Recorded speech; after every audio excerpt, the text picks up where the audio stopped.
우리는 일반적으로 전통적인 신학적인 해석에서 오네시모를 도망친 노예로 그렇게 인식을 하고 있습니다. 그런데 제가 이번 주에 설교를 준비하면서 서울신학대학교의 윤철원 교수님께서 이 빌레몬서를 통해서 소논문을 쓴 게 있어가지고 제가 그것을 다운받아가지고 좀 살펴봤는데 요분은 좀 독특하게 해석을 하더라고요. 근데 굉장히 일리가 있어요. 그러니까 오네시모를 도망친 노예라고 그렇게 생각하지 않는 것입니다. 그 이유가 몇 가지가 있는데 저도 생각해보니까 일리가 있다라는 생각이 듭니다. 그러니까 오네시모가 있었던 지역은 골로새잖아요. 그러니까 튀르키예죠. 그리고 그 골로새 교회에 우리 또 목회자로 아키포가 있었고 그 모였던 교회 집이 바로 빌레몬의 집이었었고 빌레몬의 집은 부유했던 것으로 보이고 또 골로새 서두에 나오는 아키바 말고 한 여인이 나오죠. 자매된 나오는데 아마 빌레몬의 아내인 것으로 나오는 것 같고요. 그리고 우리가 알고 있는 에바브라 같은 사람은 골로새 교회를 설립한 사람이고 또 순례 전도자이기도 하고 이후에 바울을 또 돕기 위해서 직접 로마로까지 온 사람이기도 했죠. 근데 이 오네시모가 살고 있던 이 골로새에서 도망을 쳐서 로마에 이르렀고 그가 잡혀서 수감된 곳이 마침 바울이 수감된 같은 곳이었다. 하나님께서 그렇게 성령님께서 이렇게 이끄셔서 그들을 만나게 하시고 바울을 통해서 그가 회개하고 또 하나님의 자녀로 돌아오게 됐다. 일반적으로는 이제 그렇게 해석을 많이 하는데 이분은 상식적으로 그게 가능할 수 있을까라고 이제 의문을 던져요. 도망친 노예가 하필 로마로 와서 로마의 감옥에 갇혔는데 바울하고 같은 곳에 노예가 감옥에 갇힐 때에 가두어지는 장소하고 이 사도 바울과 같은 경우에는 일종의 어떤 종교적 범죄자잖아요. 그것 때문에 문제가 있는 사람인데 이게 같은 감옥에 가둬질 확률이 매우 드물다라는 것이죠. 그래서 다소 하나님의 섭리로 그들이 만나게 되었다라는 것은 매우 은혜로운 해석이지만 무리가 좀 있을 수 있다라고 보고요. 또 빌레몬서를 읽다 보면 오네시모가 무엇인가를 훔쳐가지고 도망쳤다라는 직접적인 언급이 나와 있지는 않아요. 그리고 오네시모가 이후에 바울의 쓴 서신을, 그러니까 이 오네시모가 쓴 서신, 오네시모를 위해서 쓴 이 서신이 바로 이 빌레몬서잖아요. 이 빌레몬서를 직접 가지고 골로새로 가지고 간 사람이 이 오네시모거든요. 그러면 도망친 노예가 바울이 다시 돌아가라고 했을 때 자유롭게 그렇게 돌아갈 수 있는 상황인가? 로마 당시의 상황 가운데 도망친 노예가 아무리 원래 주인이 자유를 허가했다 할지라도 그러니까 로마 사회를 지탱하는 가장 큰 기둥이 두 가지가 있는데 첫 번째는 노예제도이고 두 번째는 용병제도입니다. 이 제도가 붕괴되면 로마가 붕괴되는 거예요. 그래서 도망친 노예가 비록 그 주인이 용서하였다 할지라도 법적으로 벌을 받게 돼 있어요. 너 이제 주인이 너 그냥 오라고 그랬으니까 다시 골로새로 돌아가라고 한다고 해서 마음대로 갈 수가 없는데 지금 이 빌레몬의 종이었던 이 오네시모는 바울의 추천을 받고 자유스럽게 돌아가잖아요. 그래서 이게 도망친 노예로 감옥에 잡힌 것이 아닐 확률이 높다라고 보는 것이고 당시에 그 도망친 노예들은 잡히면은 왜냐하면 사회를 구성하는 기본적인 어떤 요소에 들어가기 때문에 이 제도가 깨지면 안 되기 때문에 이 도망친 노예가 잡히면은 되게 엄중한 처벌을 정말 받게 되고 거의 대부분은 사형에 처해진다고 합니다. 왜냐하면 본보기로 다른 노예들이 도망치지 못하도록 그런 엄벌을 처해지고요. 개 중에는 용서를 받는 경우도 있지만 이마에다가 퍼지티브어스 도망자라는 뜻이거든요. 영어로는 이제 포지티브 나중에 이제 그렇게 변화되는데 도망자라는 그 문신이 이렇게 찍혀가지고 하인이 찍혀가지고 평생 동안 그거를 보이고 살아야 되거든요. 그런데 요 오네시모는 바울의 추천을 받고 바로 돌아간다. 그래서 도망친 노예가 아닌 것으로 그렇게 파악을 하는 것이죠. 다만 오늘 본문 1장의 15절과 16절에 보면 오네시모가 저가 잠시 떠나게 되어졌다. 주인을 떠나게 되어졌다. 이렇게 잠시 떠나게 된 것이 무슨 이유냐? 저를 영원히 우리에게 함께 하기 위해서, 저를 영원히 우리에게 두기 위해서 잠시 떨어져 있었던 것이다 라고 이렇게 표현해 주고 있는 것이죠. 그렇다면 여기서 주인하고, 그러니까 오네시모하고 빌레몬이 떨어져 있었다는 것이, 나뉘어져 있었다는 것이, 그건 확실하죠. 지금 오네시모가 거하는 곳은 로마고 빌레몬이 있는 곳은 골로새입니다. 그러니까 로마하고 튀르키예요. 상당히 많이 떨어져 있어요. 그럼 왜 그는 주인과 떨어져 있을까? 종인 그가 왜 주인과 떨어져 있을까? 그 바울이 살던 시대에 어떤 사람들이 감옥에 수감이 되면은 대부분의 상황이 매우 열악해지죠. 굶주림, 또 영양실조, 갖가지 질병에 노출이 되어집니다. 그렇기 때문에 그 감옥에 갇힌 사람들을, 좀 여유가 되는 사람들은 수발할 수 있는 사람들을 그 곁에 둡니다. 그래가지고 그들이 음식도 영양가 있는 음식으로 바깥에서 제공될 수 있도록 해주고 옷까지도 챙겨주게 하고 하는데 바울에게는 그런 재정적인 여력이 없었잖아요. 그래서 사람들이 오지 않았습니까? 때로는 디모데가 있었고 때로는 누가가 있었고 또 때로는 뭐 에바브라가 있었고 이렇게 있었단 말이에요. 그런데 이 골로새 교회에 있는 이 빌레몬은 부자예요. 본인이 가기는 힘들어요. 그런데 우리 바울 사도를 위해서 뭔가는 하고 싶어요. 바울이 지금 감옥에 갇혀있고 분명히 어렵게 살고 있을 텐데, 고통받고 있을 텐데 뭔가 돕고 싶은 마음은 있는 거죠. 그건 내가 할 수는 없어요. 어떻게 해야 될까요? 가장 쉬운 방법이 있어요. 우리 집에 있는 종을 바울에게 보내서 그 바울을 수종들게 하는 거예요. 그럼 그는 어떻게 되는 거예요? 로마에 머물면서 자유스럽게 왔다 갔다 하면서 바울이 필요한 것을 제공할 수가 있어요. 그리고 만약 그가, 이 오네시모가 감옥에 갇힌 노예였다면 똑같이 감옥에 갇혀 있는데 바울을 어떻게 섬길 수가 있어요? 함께 있는 것 정도밖에 될 수밖에 없잖아요. 그래서 아마도 이 서울신학대학교의 윤철원 교수님은 뭔가를 훔쳐가지고 로마까지 도망간 것이 아니라 주인의 그 명령을 쫓아서 바울 선생님을 돕고 살피기 위해서 먼 곳까지 로마까지 가서 그 로마에서 이 바울을 이제 지근해서 살피며 돌보았던 것으로, 그 일을 감당하는 역할을 바로 이 오네시모에게 맡긴 것으로 살펴볼 수가 있었다라는 것이죠. 그러니까 이 바울에게 있어서 이 오네시모는 매우 정말 소중한 사람이죠. 귀중한 사람이죠. 오네시모에게 맡겨진 업무는 바울이 수감 생활을 하는 동안 그를 수종하는 일이었습니다. 근데 오네시모는 바울과의 만남을 통해서 바울을 섬기기 위해 갔지만 그곳에서 본인도 새로워져요. 그가 종의 신분에서 하나님의 자녀로서 변화가 그 감옥에서 이루어집니다. 오네시모는 일정 기간 동안 감옥에 갇힌 바울 곁에 머물면서 그를 돕는 일을 마친 후 결국 그 주인 빌레몬에게 다시 돌아가야 되는 사람이에요. 그러나 바울은 복음을 위해서 수감되어 있는 동안 오네시모가 계속적으로 자신을 도와주기를, 그러니까 지금 어느 기간 동안, 일정 기간 동안 바울 곁에 있다가 이후에 돌아가야 되는 이 오네시모가 자신에게 더 계속 같이 있어 주기를 원했던 겁니다.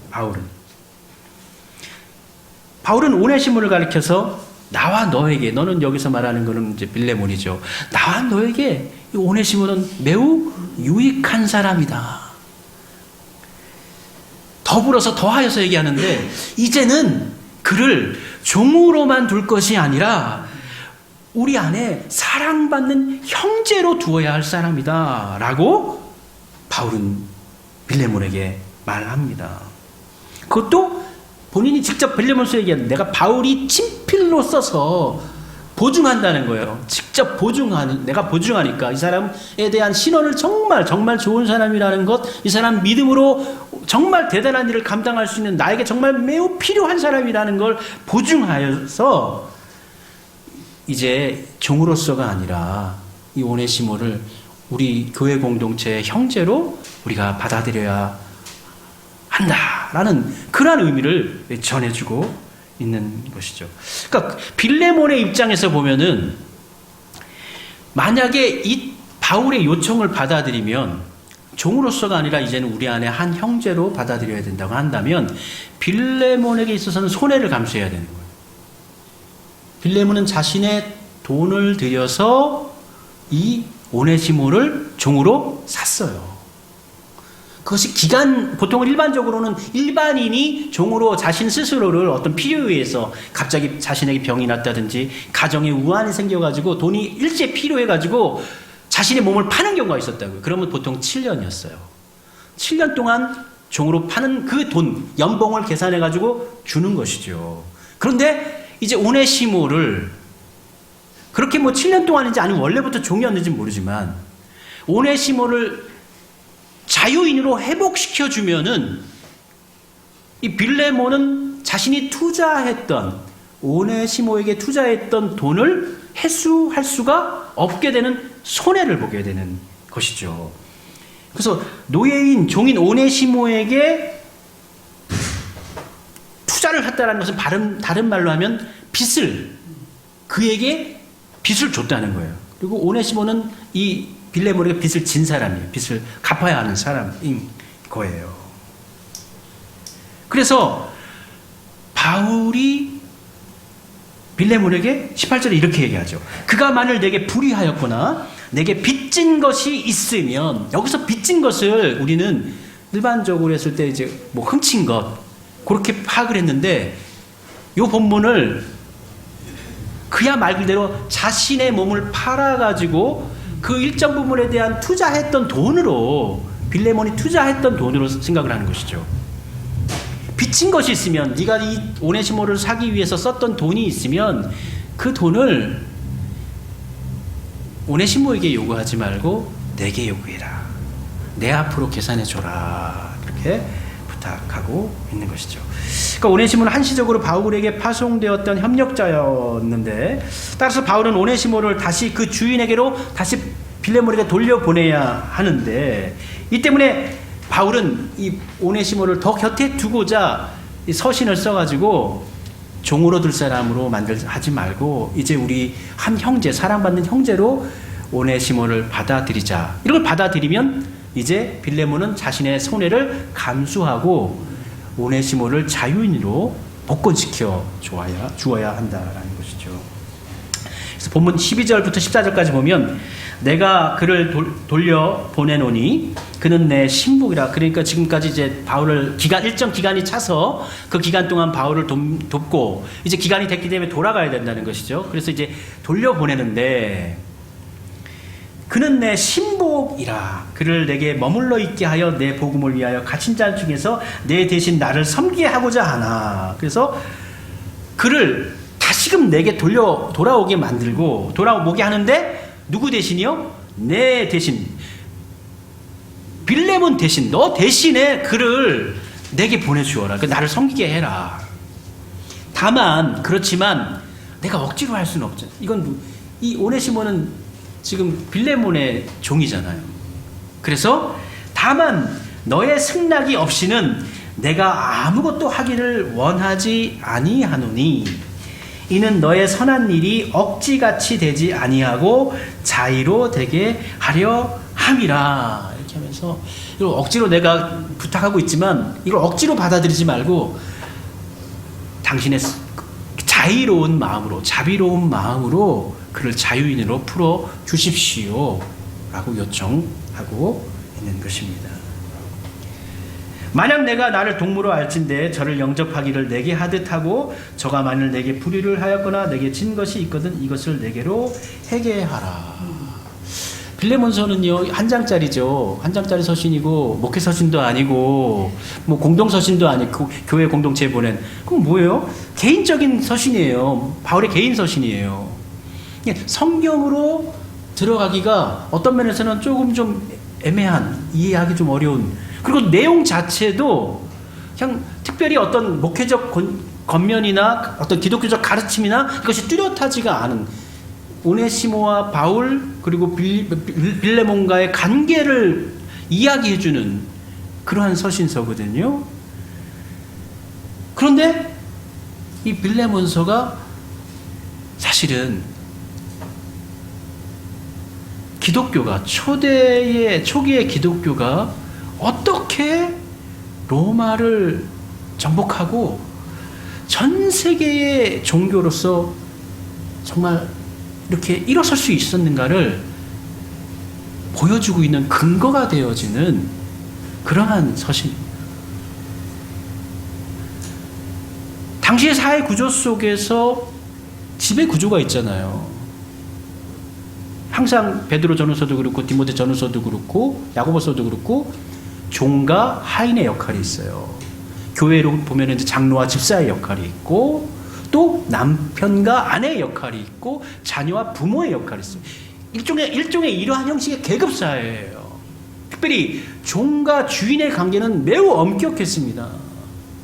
그런데 이 기독교가 종과 주인이 이제는 종이 아니고 종이 아니고 종을 어떻게 받아들여요?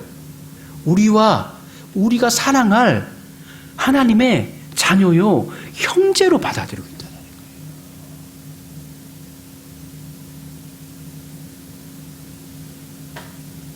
우리나라 사회도 정말 근대화가 이루어지기 전까지 18세기 아마 거의 18세기 이후부터는 좀 그것이 좀 체계화가 약화되긴 했지만 매우 강력한 유교 중심적인 제도화된 계급사회죠. 어떻게 보면은 유교가 불교의 중국에서 왔는데 중국보다 더 심한 계급사회를 우리나라가 형성하고 있죠. 중세에 이르기까지도 근세대에 이르기까지도 이것은 계속 이어집니다. 종은 종이에요. 그리고 종의 자녀로 태어나면 계속 종이에요. 벗어날 수가 없어요.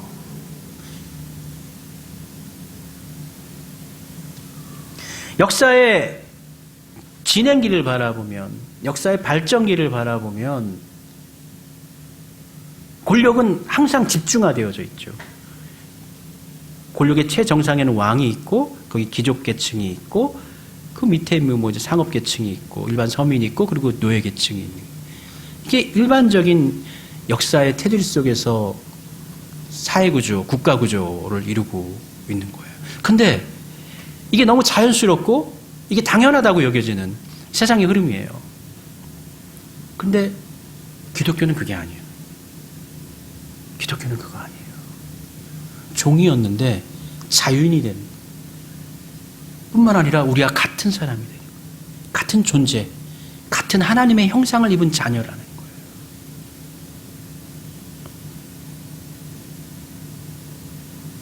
로마의 황제 핍박 아래서 수많은 사람들이 죽어갔어요. 수많은 노예들이 죽어갔어요. 십자가에 달렸어요. 짐승의 밥이 되어졌어요. 그러면서도 그들이 믿음을 지켰어요. 그들이 믿음을 지킬 수 있는 원동력이 무엇일까? 하나님의 사랑이에요. 내가 종인데 사람 취급받지 못하던 존재였는데 나를 사람으로 인정했어요. 더하여서 하나님의 자녀라고 종이었는데 그들을 초청해 준 거예요. 한 번을 살아도 사람답게 살고 죽겠다. 내가 죽어도 하나님의 자녀로서 하나님께 나아가니 그들은 당당하게 순교의 자리에서 십자가에 못 박히고 짐승의 밥이 될 수 있었던 것이죠. 바울 당시 로마 제국의 노예들에게는 이름이 없었다고 합니다. 이름을 부여할 필요가 없었던 것이죠. 아무렇게나 불렀다는 것이죠. 주인이 종을 이렇게 땡땡땡 치거나 휘파람을 불면 그냥 주변의 종들이 막 몰려오는 거예요. 보다 나은 경우에는 좀 특별한 경우에 가까이 하는 그 종들에게는 그냥 별명을 지어줬는데 그 별명이 이름이 아니고 그 출신이 시리아 출신이면 야, 너 시리아 놈 일로 와봐. 너 유대 출신이면 야, 유대, 야, 갈대야 일로 와봐. 뭐 이런 식으로 이름이 없어. 존재가 없는 거예요. 그래서 당시에 노예를 가리켜서 영혼이 없는 동물이라고 불렀고 아리스토텔레스 같은 경우에는 생명 있는 연장이다, 도구다라고 그렇게 이야기했습니다. 당시의 노예는 거의 이국 땅에서 전쟁의 포로로 잡혀오거나 팔려온 사람들이었습니다. 그 어떠한 인간으로서의 권리도 그들에게는 허용되지 않았습니다. 그들에게는 육체적이든 지적이든 그가 가지고 있는 모든 노동력 이상의 가치는 인간으로서의 존재 가치를 인정받지 못하는 그러한 존재들이었습니다. 그런데 바울은 오네시모를 가리켜서 내가 갇힌 중에 낳은 나의 아들이라고 이야기합니다. 나의 아들이라고 이야기합니다. 이게 복음의 능력입니다. 바울은 많은 제자들 가운데서 아들이라고 칭한 사람은 2명이었죠. 디모데하고 디도밖에 없어요.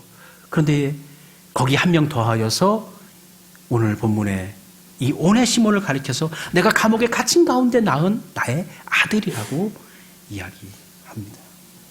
그리고 오네시가 너무 나에게 필요한 사람이라고 얘기하면서 그는 나의 신복이라고 이야기합니다. 신복이라는 말이 좀 그렇게 좋은 의미로는 이렇게 요즘에는 들리지 않는 말이지만 실제적으로는 굉장히 좋은 말이죠. 세번역 성경에서는 나의 마음이다라고 번역을 해주었고요. 실질적으로 스플랑크 신복이라는 말은 이제 가슴이나 배, 내장을 의미하는 것인데 오늘 본문의 상황 속에서 이 본문을 해석한다면 이 본문은 매우 유익한 사람이라는 의미로 해석될 수가 있을 겁니다.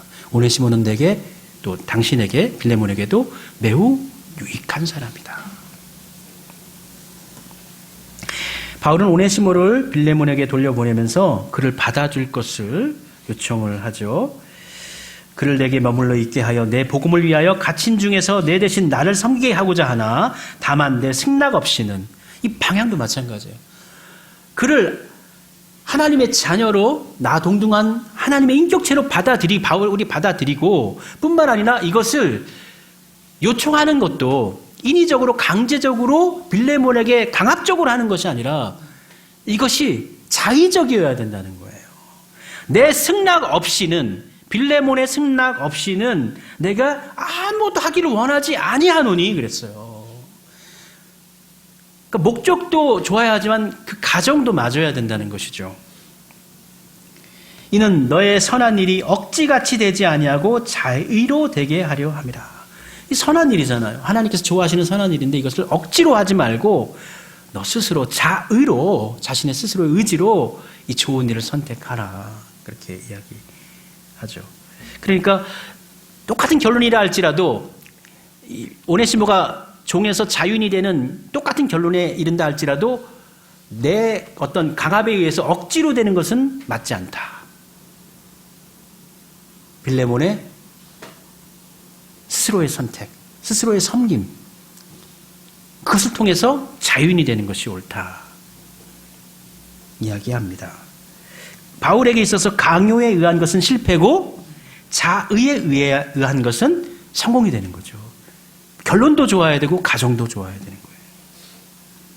그래서 그가 만일 내게 불의하였거나 내게 빚진 것이 있으면 그것을 내 앞으로 계산하라.